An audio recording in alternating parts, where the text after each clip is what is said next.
At Preston Corporation, Linda is the best employee in the office. Her manager, Donovan, is very impressed by her report and praises her skills. But he doesn't let her attend the board meeting. He promises he'll let everyone know this is her work. However, when the meeting begins, Donovan removes her name and takes the credit. Linda tries to share her frustrations with a coworker, but she only comes off as awkward and weird when other coworkers try to organize an outing. She tries to chat with them and come along, but she's always left out. At home, Linda has no friends or family. She's alone in all her vacation pictures and her only company is her parrot. Yet Linda always remains positive and thinks that with enough hard work, she'll find success one day. The company owner even said that she was next in line for vice president. After dinner, Linda likes to watch Survivor. Her books and vacation pictures show her interest in the subject of survival. The next day, Bradley takes over his late father's position as company president. Linda quickly hides her lunch and rushes to introduce herself. But she still has mayo on her face, so Bradley is repulsed. She tries to make a joke about shoes that only makes Bradley feel more awkward, so he leaves for his office.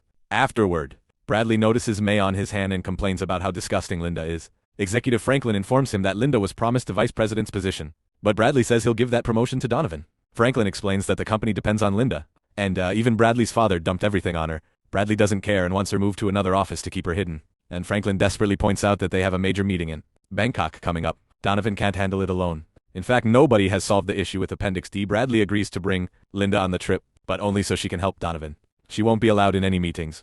Later, Linda notices that Bradley and Donovan are fooling around together. A coworker informs her that they used to be fraternity buddies and Donovan has been promoted to vice president. A furious Linda rushes to Bradley's office to ask why she didn't get the promotion, pointing out that Donovan has been here for only 6 months and she's been here for 7 years. Bradley explains that Linda is good with numbers but she isn't good with people, and he needs someone who can charm a room to get business deals. He also points out that she has something on her teeth, further humiliating her. As a compromise, he tells her to join the Bangkok trip and solve the issue with Appendix D, so she can prove him wrong. Linda tries to protest but Bradley ignores her to play golf. At that moment, Bradley's fiancée, Zuri, arrives, and Linda notices her very expensive ring. When she tries to leave, Bradley says people have been complaining about Linda having her lunch at her desk because of the smell, so she must eat in the break room. This is a lie. He's the only one bothered by this. Linda walks through the office while holding back tears, feeling everyone's eyes on her. She manages to make it to her car and tries to convince herself that she's enough, but she's still crying. On the morning of the trip, Linda arrives at the airport, full of energy, and announces she solved the issue with Appendix D. But Bradley isn't paying attention. During the flight, Linda keeps working while the guys fool around. Donovan reveals he's found Linda's audition tape for Survivor and everyone laughs at her. When Linda realizes what's going on, she's so upset that she decides not to send her report with a solution. Suddenly the plane shakes for a few seconds, so the stewardess makes everyone take their seats and secure their seatbelts. Bradley and Linda immediately do so. But Bradley makes a joke saying, "Only weaklings need seatbelts," so the others laugh instead of sitting. When the plane starts shaking again, Donovan and 2 other employees are thrown around the cabin. At that moment, the plane catches fire and starts going down. The wall breaks and the cabin depressurizes, causing an employee to get sucked out. Donovan holds on to Linda's leg, so she offers her arm to help him, only for him to ask for her seat. At the same time, the other guy tries to hold on to Bradley, who immediately pushes him off. The employee manages to grab Donovan's leg as Linda's glasses fly off, hitting him on the face.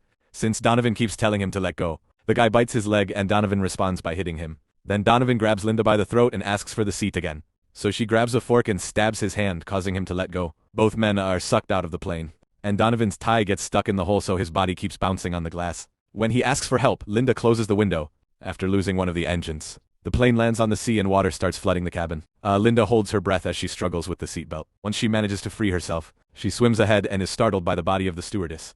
She screams before swimming out of the plane to reach the surface, only to discover she's in the middle of nowhere. Soon the plane disappears underwater. The next morning, Linda wakes up on an island. She wanders around for a while until she discovers that Bradley is there too. He's unconscious and has a deep cut in his leg. Linda hits a rock with another rock to form a blade and uses it to cut plants. Then she gathers vines and branches and builds a shelter. She also digs a hole and puts down coconut shells to collect water. In the evening, it starts raining, but Linda is safe in the shelter while taking care of Bradley. The next day, Linda drinks water from the coconut. At that moment, Bradley wakes up, so she makes him drink some water too. He has a small breakdown when he hears nobody else survived and thanks Linda for helping him. Afterward, Linda works hard with some branches and leaves to make a fire. She also catches a fish and cooks it over the flames. When she offers some to Bradley, he refuses to eat because he hates the smell. So Linda forces the food into his mouth. The following morning, Linda is very excited because she's found a conch. However, Bradley is irritated and asks why she hasn't made a distress signal or looked for GPS equipment on the plane. Linda says her priority has been keeping them alive, but he thinks the priority should be to get rescued. When Bradley tries to stand up, he feels great pain. So Linda tries to help him, but he doesn't want her to touch him. She teases him for his soft hands and Bradley gets angry, reminding her to talk properly to him because she's his employee. A frustrated Linda picks up her things and leaves him alone. As hours pass, Bradley tries to pretend he's fine alone. However, he starts feeling thirsty and hungry and realizes he can't do this without her. That night, the strong wind blows off his shelter. The next day, the sunlight starts burning his skin and he passes out. Linda comes to see him with some water and announces they aren't in the office anymore, so he agrees. Moments later, Bradley is finally having food. Linda says she's seen tracks from a boar, so she makes a spear to hunt it.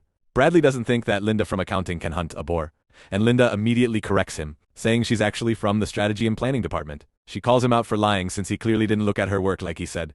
In the woods, Linda follows the tracks on the ground but freezes when she hears a noise. Suddenly, the boar appears behind her and knocks her down.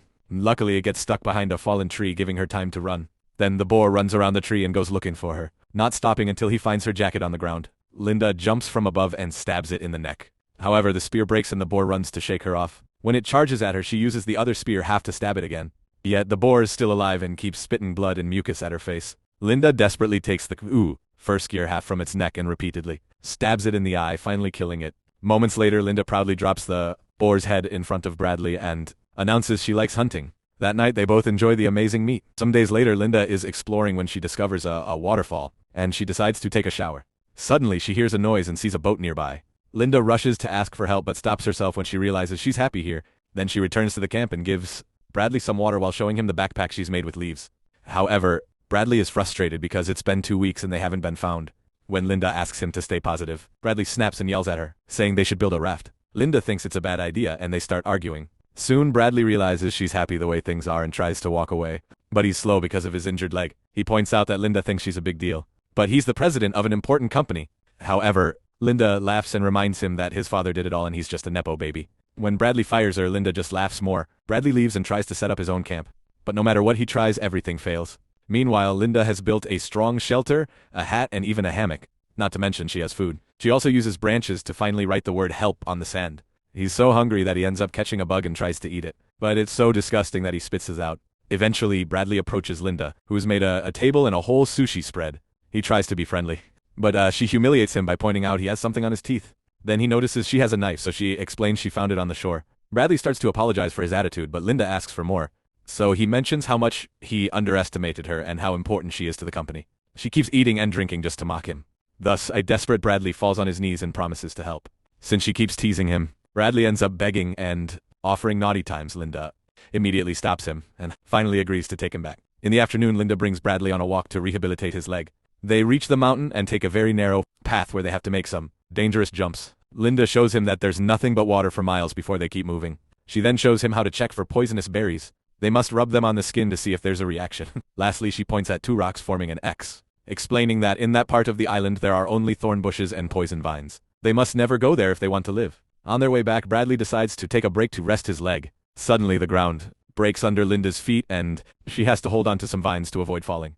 Bradley immediately reaches for her and helps her climb back up. They land on top of each other and laugh at the situation. During dinner, Linda reveals she's been making alcohol from fermented fruit, and it should be ready now. By nighttime, they're both drunk. Linda suddenly shares that she used to be married. Their relationship lasted 10 years before his death. But Linda doesn't feel bad because he was an unloving husband. Bradley says he knows how that feels because he never truly knew his dad. The man had always been working and never had a connection with his son or wife. His mom was abusive. And Bradley tries not to resent her because his grandfather was the same to her. This inspires Linda to admit her husband was also abusive and liked to drink. She usually hid the car keys when he drank too much. But one night they had a very bad fight and he did awful things to her. Linda finally had enough and let him have the keys. So he left in the car and had the accident that killed him. She never told this to anyone and concludes that they shouldn't leave the island. The next morning, Linda wakes up with an awful hangover. When she goes to the shore to freshen up, she sees Bradley bathing and realizes how attractive he is. In the afternoon, a terrible storm hits the island and Linda has to push Bradley out of the way to save him from a falling tree. Then they run to a cave to hide until the storm passes. Bradley hugs Linda to share body heat. The following day, Linda wakes up alone in the cave. So she goes looking for Bradley, who is in the woods. Their camp has been destroyed, and Linda apologizes for building it so close to the shore. Bradley just says that they can build a new one together on higher ground.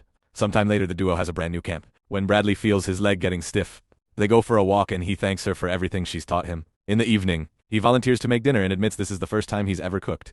Suddenly, Linda starts feeling dizzy and realizes he put the bad berries in her food before she collapses. Then Bradley runs into the woods and comes back with a raft he's been building in secret. He gets on the water and rows away until a wave hits him. The raft stays in place and he's so proud of his work that he gives Linda the finger. However, when a second wave hits him, the raft comes apart and the third, bigger wave throws Bradley into the water. He's slowly drowning and hallucinating that Zuri has come for him. However, she pukes on him. It turns out Linda has rescued him while she's still sick from the berries. On the shore, she starts doing CPR while more puke falls on Bradley's face. The next morning, Linda feeds Bradley before explaining that she needs to teach him that he isn't in control anymore. Suddenly, Bradley starts feeling sick and Linda reveals she's fed him a kind of octopus that emits a toxin that blocks human nerves. He'll remain conscious, but his body won't be able to move. Once Bradley is fully paralyzed, Linda puts her knife on the fire and takes off Bradley's clothes while talking about her old dog who was fixed to make him more obedient. She tells Bradley that he needs to accept she's the boss now and lowers the knife to his groin, making it look like she's cutting his member off. Bradley can't move his eyes, so he only cries as blood splatters on his face. However, Linda pulls out a dead rat, revealing it was all a trick to scare him. She swears that if he makes another mistake the next time it won't be a rat. When Bradley is feeling better, he continues to work but ignores Linda, who goes looking for fruit. On the opposite beach, she's shocked to see Zuri arrive on a boat. Zuri rushes to hug Linda and even remembers her name. Linda tells them that Bradley is fine, but secretly she doesn't want this to end, and she guides Zuri and the captain to the camp. She wonders if there are more search parties. They confirm that there aren't, in fact. Zuri hired her own boat to continue the search. Linda takes the duo up the mountain, claiming that the camp is there. When they reach the weak spot, she stops to pretend to tie her shoelaces and tells them to keep going. Zuri immediately slips off the edge and the captain grabs her as he asks Linda for help, but she doesn't move. Moments later, Linda returns to the camp and sits on the shore, dealing with her guilt. Bradley says they should go hunting, but Linda announces she's taking a sick day. Bradley reminds her he can't do it alone while noticing the knife nearby. That night, Linda hears Zuri's voice calling her name and finds her crawling out of the sea. Zuri calls her a murderer and Linda panics as she waves her towards, only to realize she's hallucinating when a creepy corpse jumps on her from behind. Linda wakes up. The next morning, Bradley tries to go hunting, but he makes noise and the boar runs away. At that moment, he sees a hand sticking out of Tka. The Sandan has a breakdown when he discovers Zuri's ring. He yells in fury as he runs back to the camp. When Linda returns from her walk, Bradley asks if she killed Zuri and shows her the ring. Linda explains that Zuri slipped, but she didn't tell him because who wouldn't believe her? Bradley confirms he doesn't believe her and mentions her husband. So Linda reaches for the knife. However, Bradley has it. Thus, Linda starts running away. A chase ensues and Bradley quickly loses sight of Linda. He checks behind a tree and sees her shoes before she jumps on him and tries to choke him with her shoelaces. In the struggle, he drops the knife. Bradley manages to push Linda as he rips off some skin from her head, and Linda jumps on him again to continue the fight. He tries to choke her and she responds by biting his shoulder, ripping off some skin too. Then she bites his hand and Bradley pushes his thumb into her eye. Linda manages to grab a rock and hits him in the head, making him dizzy. At that moment, Linda smiles and reveals she has the ring. She then swallows it and gives him the finger. Bradley tackles her and they start fighting again. This time Linda grabs the knife and stabs him in the stomach, so he immediately runs away. Linda considers following him, but she notices that he's going to the X rocks and decides to wait. Moments later, Bradley reaches the other side of the island and discovers that this area isn't dangerous. It actually has a vacation house. A furious Bradley runs to the nearest door and manages to get inside. He covers his wound with a kitchen cloth and takes fresh water from the fridge. At that moment, he hears Linda's voice mocking him. So he opens a drawer but notices that all the knives are missing. Linda laughs at him for believing that the knife she found would wash up on shore, realizing that she's speaking through the security system. Bradley throws an object at the camera to break it. However, Linda still sees Bradley as he walks to the other rooms.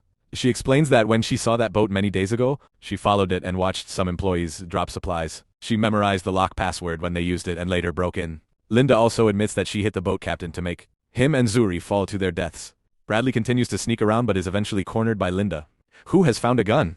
A desperate Bradley cries as he admits he was a monster, but he swears he's changed thanks to her and calls her the most amazing person he's met. He even says he loves her and that they can live happily together in this house. Linda also says she loves him, but at that moment she notices that a helmet decoration is missing, a horn, and Bradley has a hand behind his back. Bradley uses the distraction to attack her, making her drop the gun and slashing her with the horn. He quickly picks up the gun and tries to shoot her, only to discover there's no ammo. Linda grabs a golf club and strikes him several times to finally kill him. A year later, Linda is a successful woman playing golf with celebrities. When a reporter interviews her, it's revealed that she was found alone on a raft in the middle of the sea. Everyone thinks she was the only survivor and she even wrote a book about her experience, which will soon become a movie. Now she's writing a self-help book to teach people to save themselves. Make sure to subscribe and turn on notifications so you can watch more videos like this. Thanks for watching.